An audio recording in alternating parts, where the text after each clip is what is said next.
All right, I'm gonna go ahead and jump straight in. Might have a somewhat of a light week this week. Got a couple of people in transit, but we'll see how it fills out. All right, October 14th, 2022. So this week, we saw a turnaround in a couple of things on the operations side. Our SLAs on fulfilling orders are nearing our target. So big improvement over the past few weeks as we've sort of hit a bit of a roadblock with some of the logistical partners we've got, but getting back on track. Happiness had a corresponding jump to 97%, which is huge, really awesome to see. Replacement rate is now below 10% for 6 weeks running. Support contact rate below target for 5 weeks, and content leverage above target for 4 weeks. So all really good signs. The team has just done an incredible job of churning through a really overwhelming amount of volume and change as we've gone live and then run into a number of setbacks. So big appreciation there, awesome work. And we also had a big spike in App Store ratings. So we pushed out an email campaign to kind of ask our members to check us out in the App Store and leave a review. And that was really awesome. I think we jumped to 4.2 from 3 point something, which was a little bit of a stagnant rating after we'd rolled out a bunch of new features. On the end side, so day score V0.1, height and weight, which are new Apple Health integrations, and labs V1.1, were all either released or partially released for internal testing. So everyone, please check these features out and continue to provide the team feedback. On the next round of work, we've got scoring V2.2, healthier food choices, which I think we're going to talk about today, and now V2.2 and the Instacart integration that we're working on, all approaching release. So in work right now. On the digital media side, so we've got a big sort of strategy update going on where essentially we're evaluating how we will evolve our sort of social and digital channels over the coming months. So a lot of great thinking going on there. One example is the Levels Kitchen. You can see a little sneak preview of the work that's going on there, but the Levels Kitchen content and the release strategy associated with it. So we're going to do a 5-part show with kind of a big drip email, social, blog, sort of article per episode campaign. So a lot of work going in. We're continuing to evolve our sort of media platform that we're building and putting a lot of thought into quality and which efforts require the most evolution. We've got a new advisory master tracker. So we've got an amazing advisory board, as I think we all know, and a ton of projects in flight. Can be kind of hard to keep up. So new tracker that Sonia built out, really awesome. A couple items to note there. We're working on a newsletter activation with Dr. David Perlmutter. We're working on season 2 of a lifespan partnership with David Sinclair, and then a whole new level episode featuring Dr. Gerald Schulman. So just kind of a sampling of some of the exciting stuff that we're working on with our advisors, and definitely check out that Notion page for that master tracker to see what's in flight. We're starting to ramp up our internal testing of the Comms by Levels tool. So this is really exciting. Look for more info on this in the next few weeks. Some teams are already trying it out. A lot of bugs and features that are still being built. So no one should expect this to be fully polished, but it is a product built in the image of Levels Comms and how we do work. So I've been on it for a couple of weeks now, and I'm very excited. On the podcast side, so Casey was on Ben Greenfield this week. Taylor was on Sonia Looney's show. And Lauren appeared on Brave New Girl, which also was the first UK waitlist skip the link sort of partner episode, which is really awesome. I mean, we're starting to, it's kind of reminiscent of the earliest days of podcast appearances with our waitlist here in the US. So really awesome. Looking forward to learning more on that. And then Levels was on CBS News, a feature on weight loss tools this week, which is great. The IRB study, we've hit big numbers. We're now like approaching 500,000 glucose days in the IRB data set. We're averaging about 60 plus glucose days per participant with a very low withdrawal rate. These are big numbers, and there isn't a similar study out there. We're at scales that really just don't exist, as far as we know, in the CGM research literature. So pretty awesome there. We've got a new research strategy memo that is approaching readiness for review. And finally, on membership. So membership renewals are going to be up at the year mark in early Q1. So there's a lot that we can do to prepare across all the functions in the company for what will be kind of a big moment. We're going to learn a lot we're going to need to experiment. We're going to need to adapt. There will be a high amount of support volume, I'm sure. And just generally, we need to be ready to capture all of those lessons and adapt in real time and probably experiment up ahead of that. So a new strategy memo is being worked on right now for membership renewals, and Sissy's taking lead on helping to keep us moving there. So pretty awesome stuff. A couple visuals. This is a little sneak preview of the Instacart integration that we're working towards. We've got some really nice new eye candy for the, these are photo assets for the Levels product, and a ton of really exciting partnerships and UGC that have gone live in the last week plus. Sorry for the barking in the background. Can't do much about that. All right, with that, I want to welcome Stephanie Nickitas. Stephanie's a member at Levels, former professional tennis player and D1 coach. She's now a CrossFit coach and owner of CrossFit Winter Park. And really excited to have you join us today. Stephanie, would love to hear about your journey as a CrossFitter, as an athlete, as someone who teaches athletes into metabolic health, and what you're most excited about on the metabolic technology side. Well, first of all, thanks for having me. Excited to be here. This is a really cool opportunity, and hopefully I can share some knowledge, I guess. You know, background, obviously you see it, like been involved with sports and fitness since the age of 4, I think, when I picked up a tennis racket. So, you know, the physical aspect of sports has always been an integral part of my life through my competitive career, and then switching over into coaching Division I college athletes for 15 years. And also, you know, being a part of their whole journey of trying to perform better on the tennis court and the weight room and all of that. So then, you know, moving on, I found CrossFit as a, you know, a physical fitness program for myself. Just started being a member somewhere and absolutely loved it, and really kind of dived in and wanted to get more involved. Took my coaching seminar with CrossFit, and then really just dove in and opened an affiliate 9 years ago. We just had our 9-year anniversary a couple weeks ago. So juggled both for a little while, and was a D1 coach and a CrossFit owner for a handful of years, and then was able to step away from my former tennis career and then head over into fully, you know, coaching, owning CrossFit, also a boot camp along with CrossFit. So, you know, I get to be in front of a lot of people and try to help them on their health and wellness journey, whether, you know, we like to say it's not just the 60 minutes they spend in the gym a day. There's 23 other hours of the day that they can be, you know, that they have huge impacts on their life. And we want to help them with that. So, you know, nutrition, diet, all of that's been a huge part of my life. Since I was young, my mom was super into health and fitness at a young age, and kind of showed me the ropes. So when, you know, basically, you know, you have people that come into the gym, they want to get fit, lose weight. They've got all kinds of different things going on. And when I heard about Levels, and right when you guys launched pretty early on, I was super excited for numerous reasons, for myself to try it. Because I mean, just having that data, I actually have a good friend who is a type 1 diabetic, and he actually coached at my gym. And so he obviously needed to wear one out of necessity, a CGM, and had his insulin pump. And we talked about that a lot. And then with me having the ability to also get one, how we were able to compare and contrast and talk about things, that was super educational for me as well, as soon as I was able to put on Levels.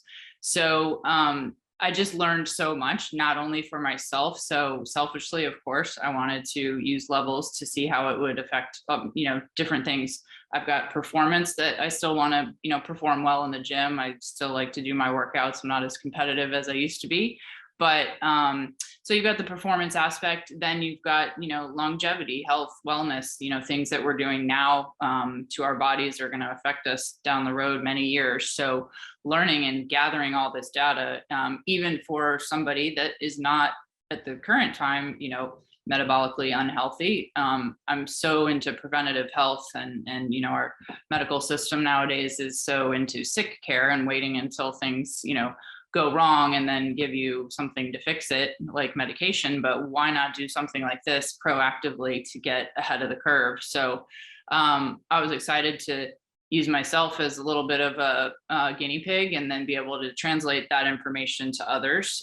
But it made me change some habits that I had, some different ways that I eat and way that I train, seeing how stress affect, lack of sleep, stress, there's so many things that come into what is happening inside of you, your glucose, and being able to pair that with other trackers. Like I've had a Whoop for 5 years, and then seeing and being able to compare the two and understand what's going on.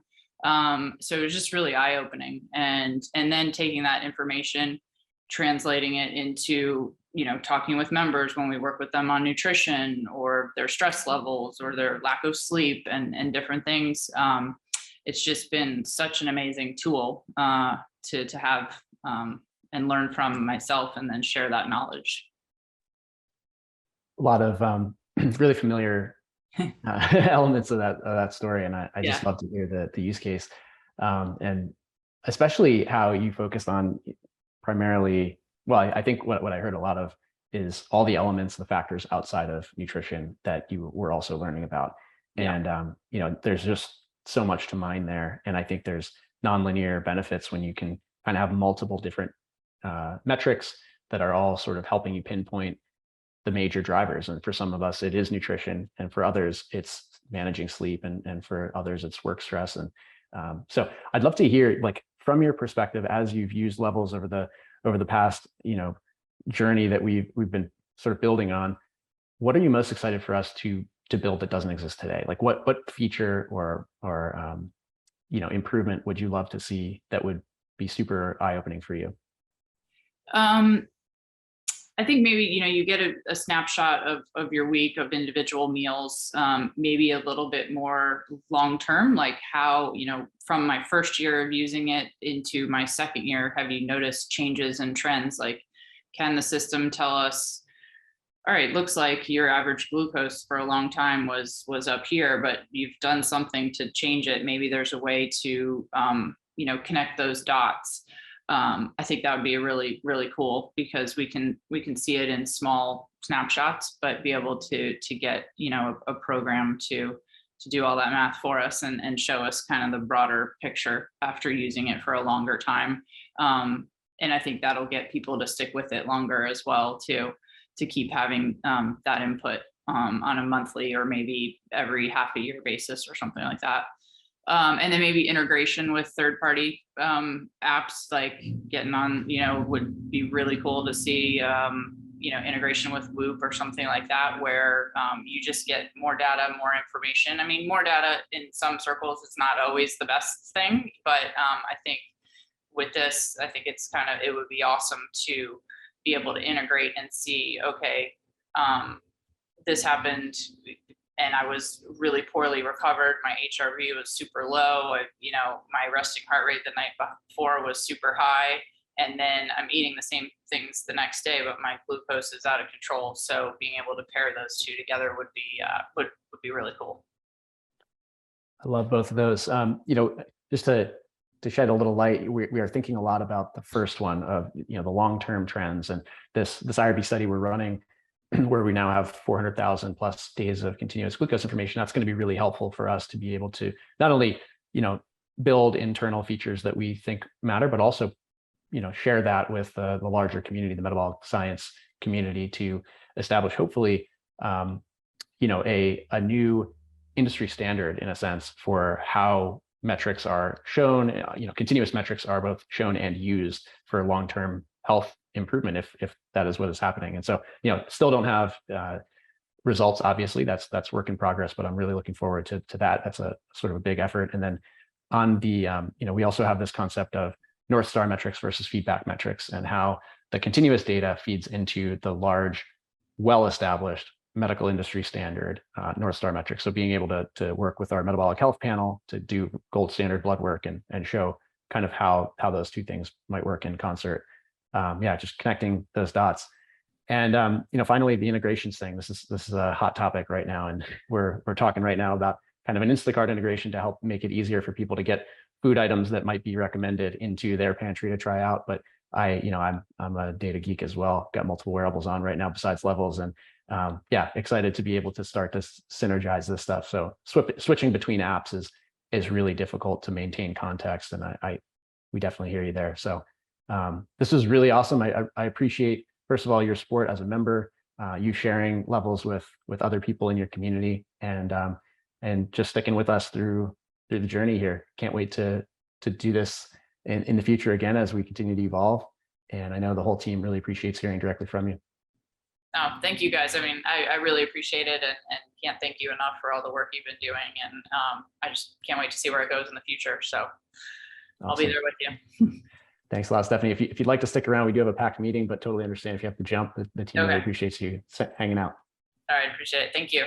All right, bye-bye. Okay, quick culture and kudos slide here. So firstly, happy 1 year to Lauren and Jackie. Both hit 1 year this week. Pretty wild. There's been so much change over the past year, and both of you have been integral to that. So thanks. Also a huge shout out to Helena. So she's been helping on the just a ton of support challenges to make sure that we've got the data that we need to be wrestling with the challenges that team is consistently working through. So thanks, Helena, for supporting there, and Shinlu for also building out more tooling, just constantly helping us to adapt in real time. On the culture side, internal side, we've got the Q3 2022 survey going on right now. We're a little bit overdue. I'm going to throw my hand up and say I am one of the offenders here. So let's all set some time aside. We really want to get to 100% participation in this Q3 survey. If you're not sure if you should take it, just ping Ms. But please check out Threads and take that. And then lastly, I just want to highlight Riley and Ms. for continuing to do the best they can to evolve our platforms and our systems to make sure that we have the best options and benefits that we can.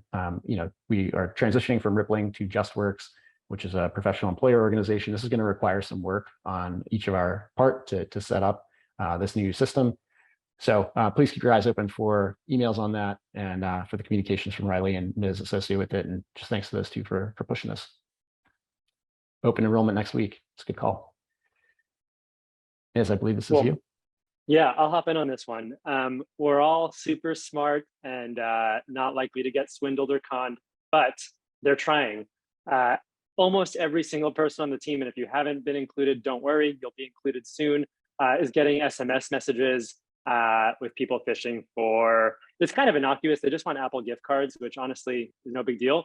But let's not give it to them. And let's also just kind of be mindful, because this can be more malicious in the future if there's other parts of the company that people are trying to get into. So we obviously have a lot of content information out there. I think our this forum is probably going to be on YouTube one day. Our phone numbers are probably getting skimmed from LinkedIn or something like this. So just keep an eye open, be super attentive, and if something doesn't seem quite right, then it's probably not, and just ignore altogether. I've thrown up actual SMS messages that we've gotten across the team, but these also come in via email as well. So just keep your eyes open, be mindful of your computer, make sure your Vantage settings are right, and put on 2FA wherever you can. All the right things, just be on top of this.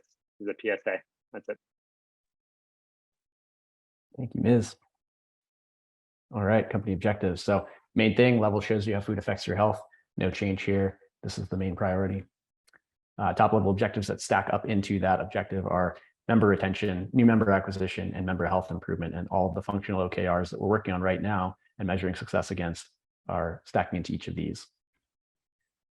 All right, I'm gonna hand off to, I believe, Cosima for this week. Yeah, we've got Maz in the air, so our normal MC is not here. If you go to the next slide, so no major changes since last week. Labs 1.1 is no longer on this list because we're done with development. We're currently doing validation, QA, and are likely to hold some of the elements of that release for Labs 2.0, so that we're really creating more discovery and excitement around the new panel.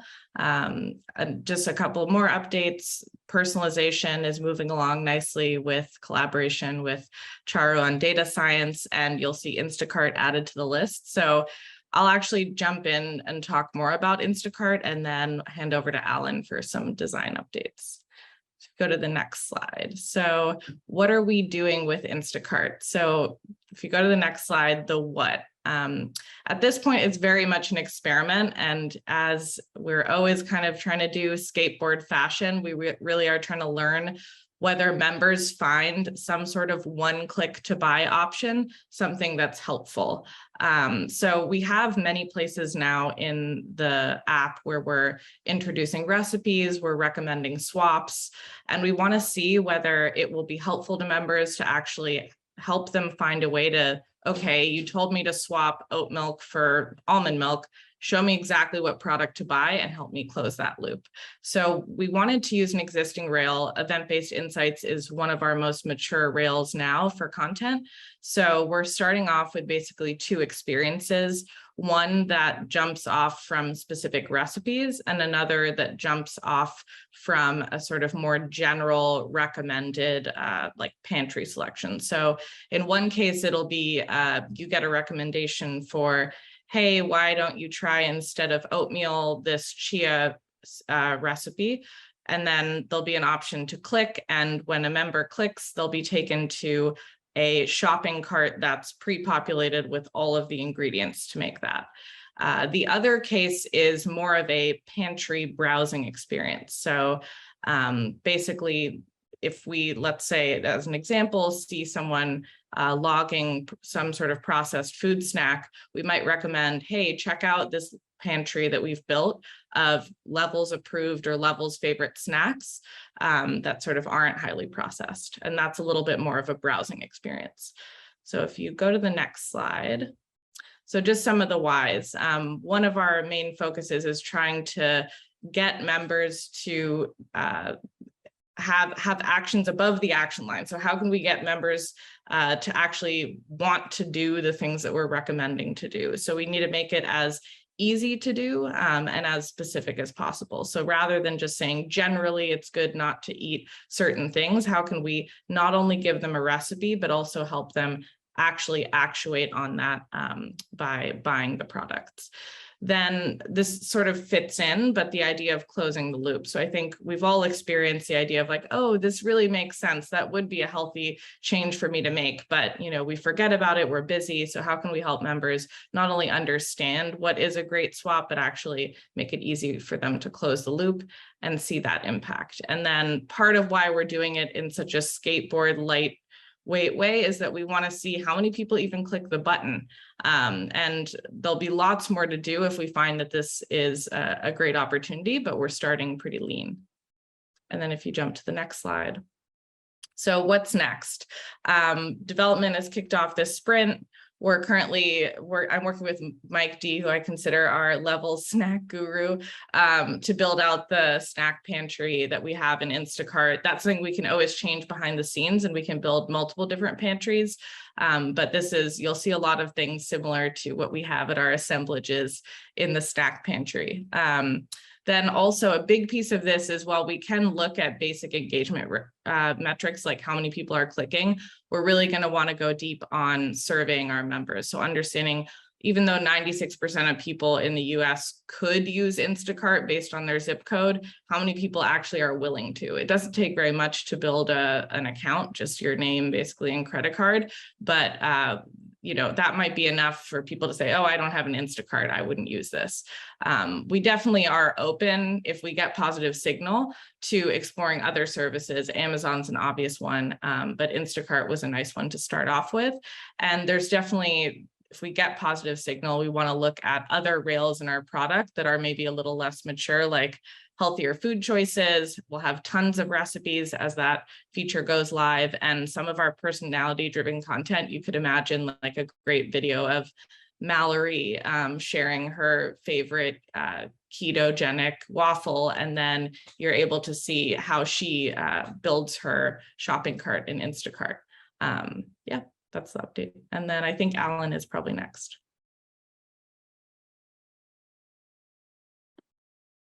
Still muted. Hi.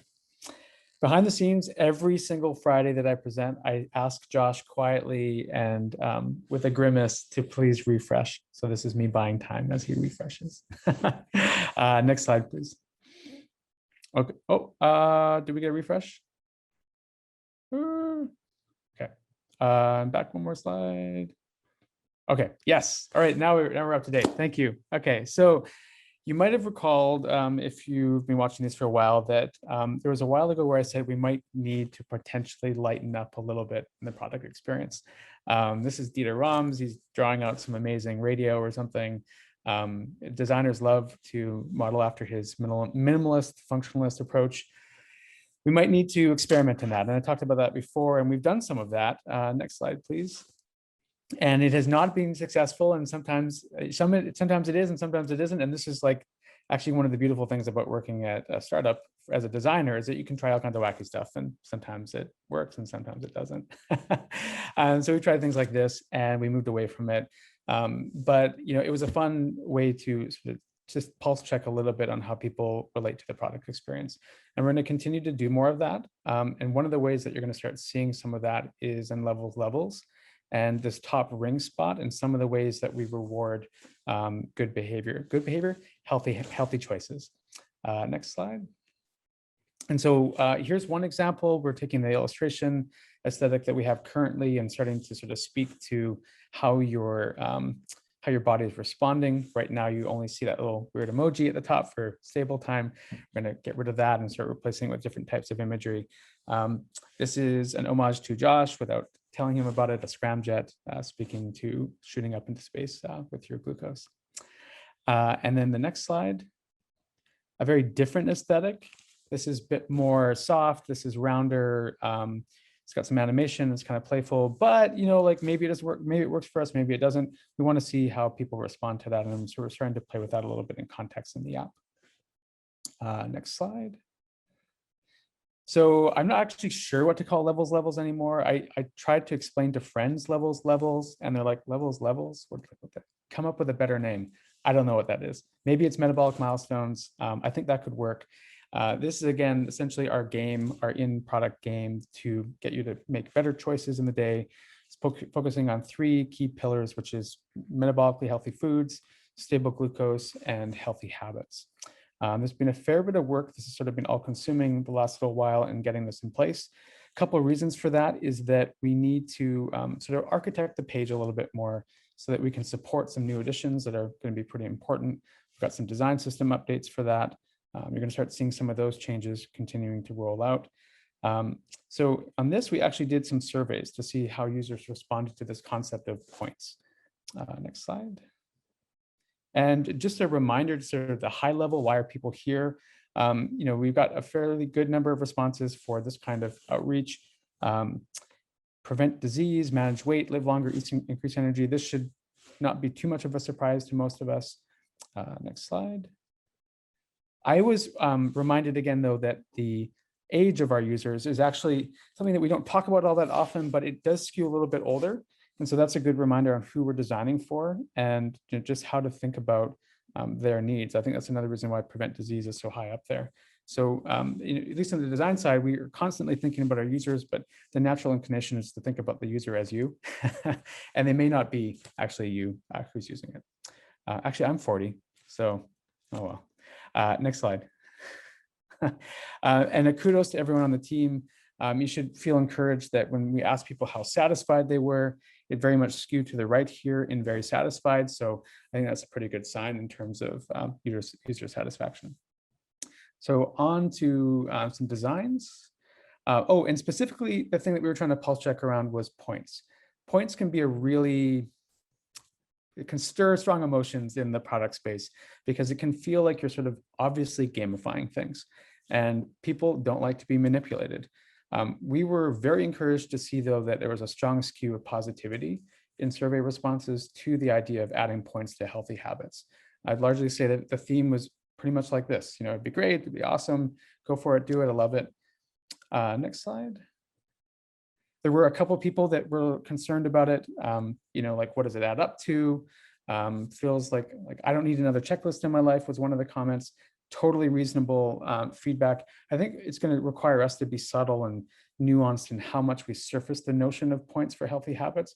We're going to have to be mindful of not hitting people over the head too much with it, while still trying to leverage the obvious benefits you get from gamifying healthy choices. Next slide. So Victor and I have been working on some of the UX for it. It's starting to really come along. Here on the left, you're seeing an example of us acknowledging and rewarding some points for a really excellent meal. This is an example of identifying some healthy ingredients we classify as high fiber or whole foods or anti-inflammatory. They're all blueberries today. There's a design copy edit issue, but either way, that's the general gist of it, is that here's an example of a little nudge that will fly up and you can tap on it and you can go see a little bit more about your points. Next slide. And there'll be a variety of these things. And this is, again, where we're playing with some of the imagery. So talking about healthy habits like great sleep or getting some strenuous activity, having a stable morning. We want to create sort of memorable moments around like leveling up and getting progress. And so you're going to start to see more of that manifest in the product pretty soon. I think that's it. Next slide. Yeah, that's it. All right. Thanks, everybody. Awesome. Yeah, I really like this. And I can also see how this could continue to be, for people who respond well to the point system, could continue to be helpful. Maybe when you're sort of in between sensors, it can kind of keep a trajectory of helpful feedback that correlates back to the data that you had. Awesome. Thanks, Alan and product team. Okay. I believe Lauren and Ben are taking the next few slides. Yep. So just picking up from where you left off, Josh, as we know, we're going to recap every week one deep dive on a function, and also just to recap our functional OKRs and how they line up to our company OKRs. So again, product is our top priority in Q4. And broadly speaking, we are trying to build something that people want, sell it, and do all of that while keeping the lights on and shining bright. So you can see here where the functions, broadly speaking, line up, although, of course, all of the functions are helping out on many of these goals. Next slide. This week, we are going to focus on demand generation, and the tagline is to build a media company that educates people about metabolic health and brings awareness to levels. And with that, I will hand it off to Ben. All right, let's see if we can do this one here. So demand gen, our tagline that we keep revolving or aligning on is the idea of building a media company that educates people about metabolic health and brings awareness to levels. Next slide, please. So demand gen very much starts at the top of the funnel. On the left, we've got this marketing funnel. If people are familiar with it, it is very much around the idea of awareness, consideration, and conversion. These are it's basically the steps that people take when they become familiar with a product or a company and they start to hear about it. And the consideration part of it is the why. Like, why should I actually make a decision around these? With the funnel, it's not a super linear thing, not to digress too much, but when you get into the idea of attribution, there isn't some clear like, and Tim Ferriss drove the sale. It's like 10 different touch points that happen over time from a friend or an Instagram post or some YouTube video. All of these things are the awareness and consideration. And eventually there's a tipping point, which is the conversion. And so it's this idea of this entire funnel is very much this marriage of demand generation and demand capture.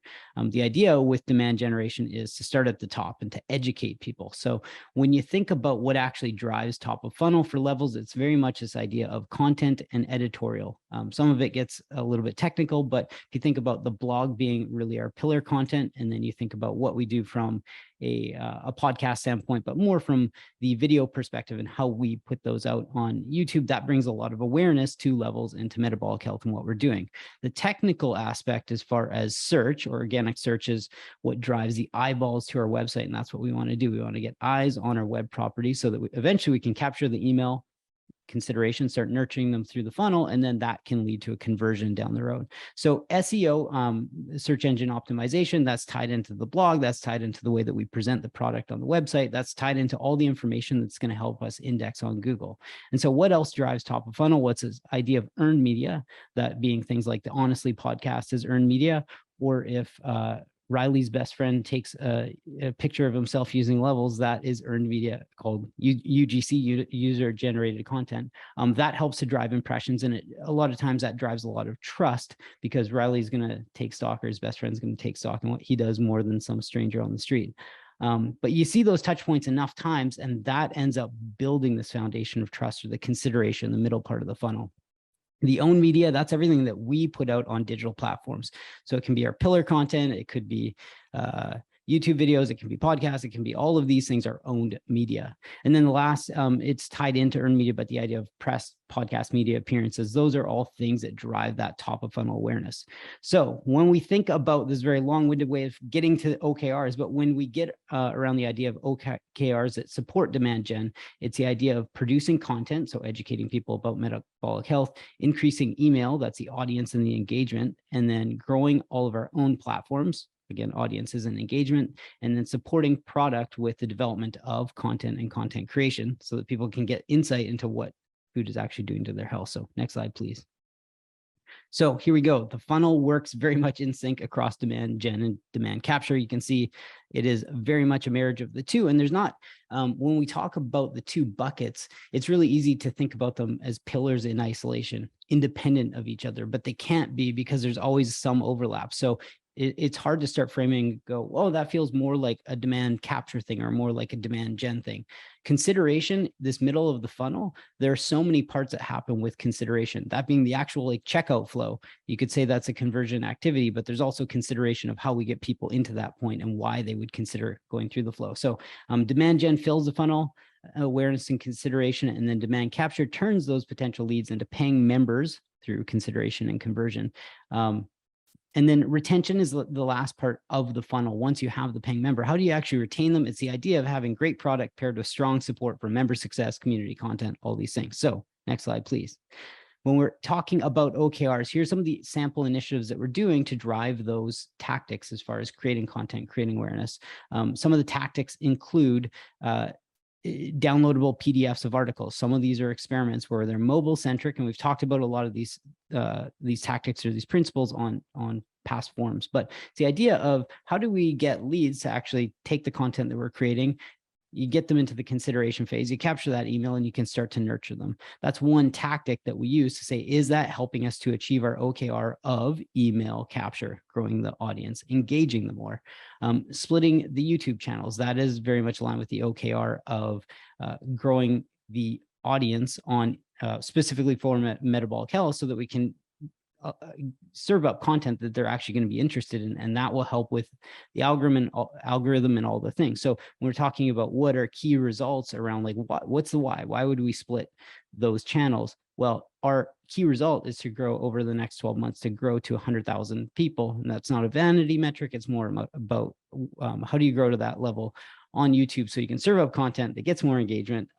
It's all tied together. The last thing is, how do you increase the engagement? How do you get more reach out of the content? Tactics like thumbnails, right? So increasing the production value of content. But the main takeaway is by being very focused in what we're doing and why we're doing it to actually achieve the OKRs, to create more content, to create more quality, that's going to help us achieve that key result of very focused, not just saying, hey, we're growing content. It's we are putting out more content so we can get to the value, like the key metric of 100K subscribers on that channel. Get it mature, go to the next one. So last slide, please. It's the why. Why is all of this being done? Well, we've talked about this before. Demand gen, demand capture, inextricably linked. You can't separate the two. Audience growth, content cadence, increased quality. All of these will help us with the framework of eyeballs, emails, orders. Memorize it. It's not the last time you'll hear it. That's growth or demand gen, I guess. Demand gen OKRs for the week.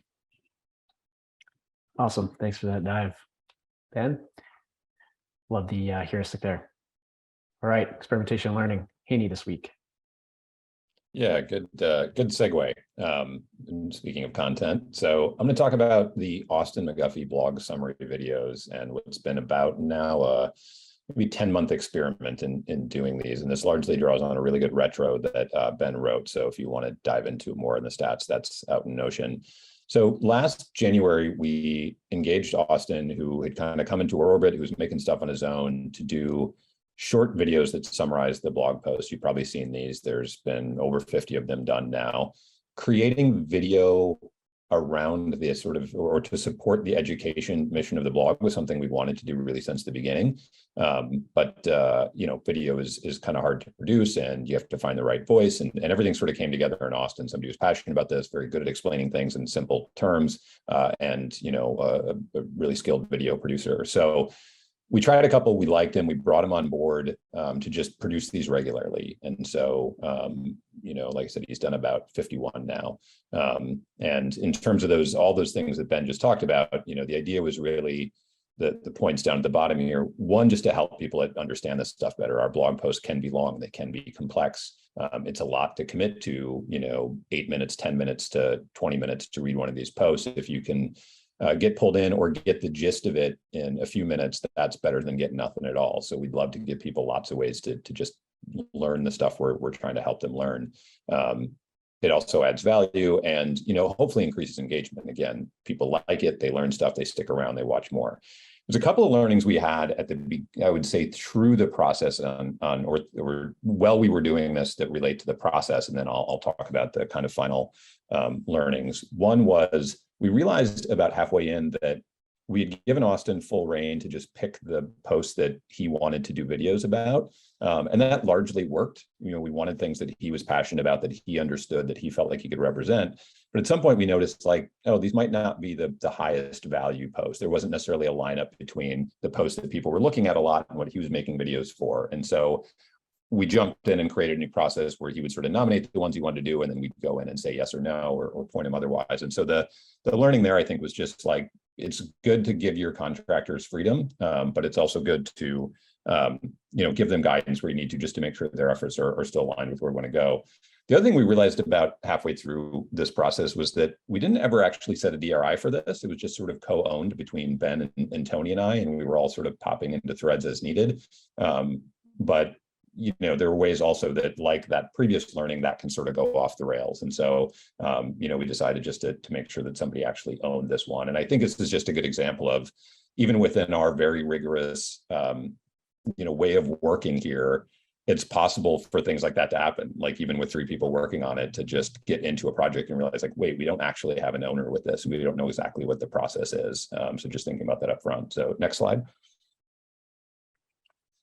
So what did we learn at the end of this? Well, one of the things we realized maybe about a month ago through some analysis that Ben and Tony were doing is that these short videos were not great performers on YouTube. And that's a little bit of a bummer. You know, I think I was at least sort of hoping that doing short, easy to grasp videos with a very engaging personality would be one way to get this education out there for people who don't want to read, who aren't coming to the blog. Maybe they're experiencing this through YouTube. Not terrible performance by any means, but you know, to see the number of views and watch time here, but they weren't runaway hits. They did a little better on Instagram. So we didn't do all the videos on Instagram. We did some different experimentation with ways of having them out there and doing them in that form factor. And compared to other videos, they did a little better there, which maybe makes sense, a little bit more of a personal platform.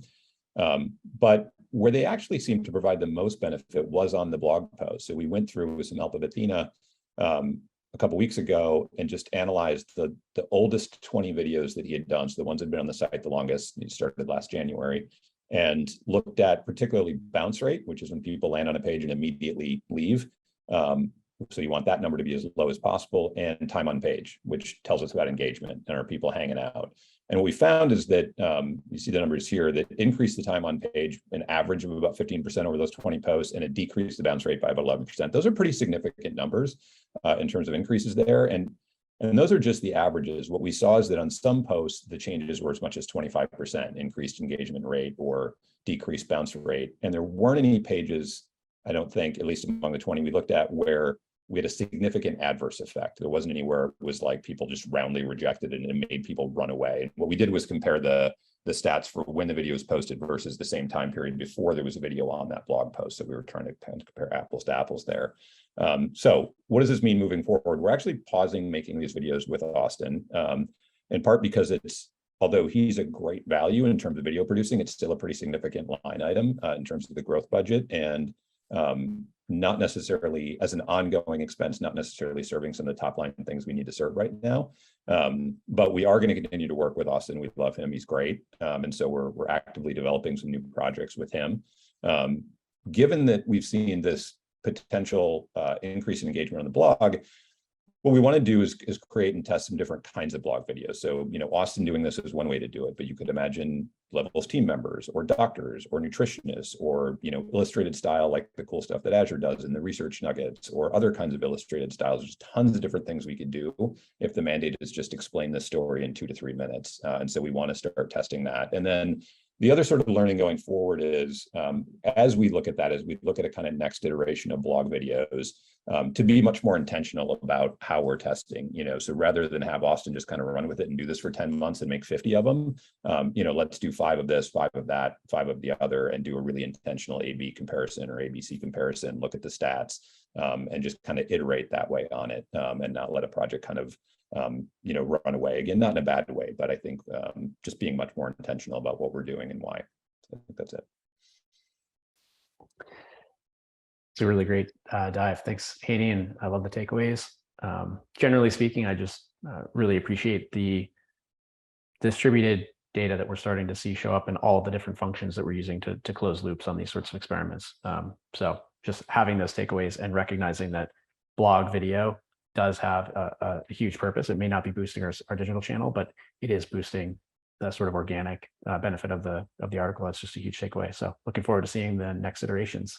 And thanks, Austin, for all the help on a really cool experiment that many people benefited from. All right, quick hiring update. So Priya joining us on the 17th. Nicole, who has joined us on this call for a bit. Nicole, thanks for joining us today. We'll do the formal introduction after she gets started, but also joining us on the 17th. And then Farhan is joining the mobile engineering team on the 25th. So a lot of exciting stuff. Looking forward to all these new members on the team. Open roles haven't changed, so I'm still looking for software engineering and R&D engineering. And then please point people who are a great culture fit to levels.link/careers, or go there yourself if you're watching this. Lastly, individual contributions made it. So I'm going to stop the share. And we're going to do the raise the hand approach. So see if I can figure this out myself. Here we go. Just raise your hand if you want to do a quick share. Professional is appreciated, personal is recommended. We all love hearing from each other. Let's see. For me, I will say that on the professional side, I'm really excited about, I think, mostly the lean in that we're doing on digital channel quality. I watched the Levels Kitchen video, and it's like, it's ultra high quality visuals, audio, production. It's a departure from what we've done previously. And of course, it's taken like an exponentially greater amount of time and effort from the team. But I think the return is going to be really interesting to see. And it's feeling more like a digital media, vertical now in a really serious way than it did before. So I'm very excited about that. Just continuing to learn from everybody who has the skill set that I just do not have. On a personal side, we got great weather here in Austin, and I'm looking forward to getting out there and enjoying it. Chris. So first off, huge welcome to Nicole. Super excited to be working with you. So I was having you sneak in there. I feel bad that I didn't invite Priya. So way to shame me. I also echo kind of Josh's comment. The amount of ideas I'm seeing come around, like content and videos in the kitchen and the Levels pantry and the Instacart. It's just really cool to see just the number of things that we're trying and experimenting and trying to do it quickly. And as we learn, so it's just great to see on all fronts that every team is learning as quickly as we can. So it's just really, it's fun to watch and fun to learn. On the personal side, it is fall. We also have great weather here, but winter is coming. So I will be getting out both chainsaws this weekend. I have a lot of wood to cut up. So focus is build the wood pile because it's getting rather low. So build the wall. Winter's coming. Riley. Just really excited professionally. I've been kind of heads down or buried in a couple of implementations. So the JustWorks project been really great to work with Ms. and see Ms. in action on the broad spectrum of completely in the weeds to high level decision making and thought. So just always a pleasure to work with him, but really excited about that project. enrollment next week. So shout out to everyone. If you haven't got in and open an account, do so soon so you're ready to enroll next week. The other one that I'm working on that kicked off in the last couple of weeks is Cube, which is just a basically a database that captures accounting and accounting and financial information and makes it a little bit more accessible to the team. So not a lot of words from me on that, but hopefully coming an intro coming in the next couple of weeks on stuff I've learned. Awesome. Taylor. Yeah, I'm going to do related to levels. So I'm excited. This was the first Friday forum I was able to walk into. Hope to do that a lot more because I love walking and everything. And then number two, I think New York was awesome. Run around the tip of Manhattan with Moz and doing another pick the phone session with the team was amazing. And I'm just going to say, Maxine, thank you for keeping me chic. We got 82% of the message there, but I think we got the majority. Thanks, Taylor. Sam. So it's still not working. Better than nothing. Sam. Yeah, I think on the professional side, I'm very excited for all of these retros that are coming out. I'm glad that's becoming more ingrained in the culture. I learn something every time when I read them. The Awesome McGuffey retro was particularly interesting as well. There's a lot of counterintuitive stuff in there. Similarly, on the personal side, I really enjoyed the meetups here in New York, and really had a lot of fun. This was an epic dictaphone game, and yeah, that was a fun one. I think I got some pictures of the meetup, and unfortunately, I don't check my texts enough to get them into the meeting today. So those will have to go into the Levels Meetups channel on Threads. Haney. There we go. Professionally, just adding to the New York meetup is kind of my first intentional Levels meetup, and I'm very much alike. I would hide in San Diego all the time if I could, but I'm glad that I came out here and was so lucky to see so many people. Like I've met 10 or 12 Levels members here. So yeah, just an endorsement for get on a plane and go somewhere and meet some folks. It's absolutely worth the effort. Awesome. I feel like my bingo numbers are at risk with all these folks. Ben. All right. Professionally, been pretty stoked on comms. The comms platform for anyone who is using it, because when it first started, it's never mind the network part of it. It's only going to be as useful as the people on it, but it's not that useful if it's like janky and all these things and we keep hitting bugs, and that can be frustrating. But when there are all these little updates like emoji reactions and things, and it sounds arbitrary, but just sort of making the comms more fluid and fixing the latency problem that we have in Threads, it just feels better. Like it feels like it's getting to this place. And when it sounds silly, but when like triaging communication feels more fluid and fun again, as opposed to Threads, you're like, oh, this is what it's supposed to feel like. So been super stoked on like just watching the progress and seeing that come together. So lots of work there. And then on the personal front, today, our house is up for sale. It's getting sold. Today is the day it's going to be sold, or offer dates next week. So that'll be done. And we are migrating. We're migrating south. We're leaving the country. We're going to Austin, Texas. So that's the news of the day. The big announcement is formally out there. Congrats on all that. That's huge. And yeah, Ben will be at your next meetup here in Austin, folks. Get ready for get your bingo ready. Sunny. Man, I don't want to follow that. My immigration is a huge thing.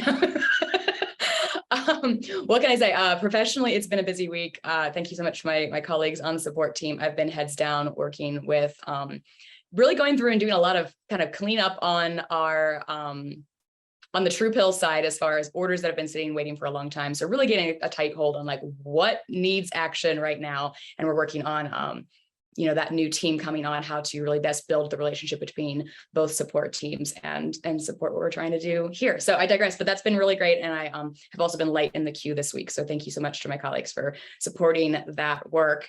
I'm excited that Priya is joining, so exciting next week.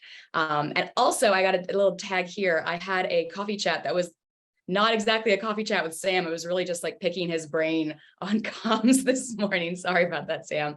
But two pieces came together for me. And that's something I've realized my superpower is not writing. I'm a pretty good writer, but it's really hard to get that ball rolling. I'm a much better editor, and that always feels like a real jerk move. Like, oh, I can clean up someone else's work. But I have a pretty good lens on, okay, that's a good start. How can we make this more a thing that everyone can really understand and benefit from?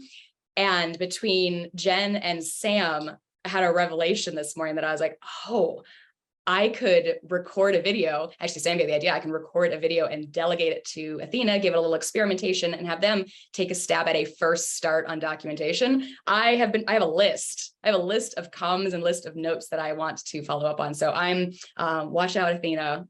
I've already done 2 delegations and now I'm unstoppable. So excited for that. And personally, I'm off next week and my mother's coming into town. So it's not exactly time off, but I'm very excited to see her. I think we're going to have a lot of yard work in the future. That's that. Love it all. Head to head against Chris. Matt. Yeah, levels wise, awesome to see everybody in New York a few days ago. Sorry I had to pop out early, but yeah, those sync meetups are always awesome. Highly recommend everybody to come out to a New York dinner. Personally, this morning, I saw a pod of whales off of the coast of New Jersey where I live. I've seen it like in the local Facebook group of people seeing them breach and everything, but this was the first morning I was actually able to see them myself. So super excited about that. That's pretty awesome. Liz. Nice. Yeah, hats off to support team for all the work through a rocky few weeks, but happy that we're on the end of that. And then we're at the PSA. Big thanks to Maxine. We uncovered the subscription bug. So obviously a lot of people have seen that big like churn question of why did we lose 10% across every single cohort in the same month. It turns out it wasn't macroeconomic. There was a pretty nasty subscription bug. So Maxine stepped up with Scott, cleaned it up, and we're in the final stages of recovering there. So not too much member impact because the timing worked out okay, but happy we got some closure on that. Obviously a lot of work still to do on subscriptions and renewals and churn, but that was a good save, and I appreciate the work from Maxine and team to clean that up. So thanks for the ownership and work. And other than that, yeah, excited for Priya to start, Nicole to start, and Just Work, culture survey, a lot going on, and excited for all the learning and changes we can make as a result. So looking forward to next week. That's what we'll wrap on right there. Everybody have a wonderful weekend. We'll see you next week.